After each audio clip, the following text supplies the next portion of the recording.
Hello বন্ধুরা, কেমন আছো তোমরা? এই তীব্র শীতে দেখো, এই যে গরম গরম ভাতে ধুয়ো উঠছে। এই গরম ভাতের সাথে এখানে রয়েছে দেখো কাজলি মাছ চচ্চড়ি, আর এখানে এক টুকরো মাংস নিয়েছি, এবং সাথে আমি একটি ক্যাপসিকাপের মতো যে লম্বা যে মরিচটা রয়েছে, দেখতে পাচ্ছ তোমরা? এই দেখো, এই মরিচটা নিয়েছি। এটা আমি আজকে ভাতের সাথে দিয়ে খাবো, দেখি কেমন লাগে।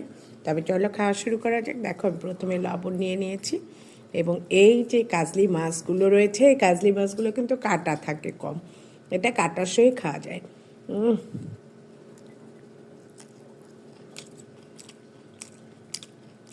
দারুণ মজা।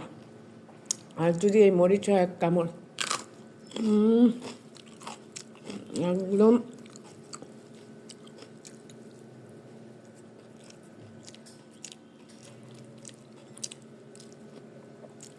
জাস্ট জমে গেছে। তোমরা এরকম শীতে এই ভাত কাজলি মাছের চচ্চড়ি করে, আর সাথে যদি থাকে এরকম একটু মরিচ, খেয়ে দেবে। দারুণ স্বাদ। ভালো থেকো, সুস্থ থেকো, বাই।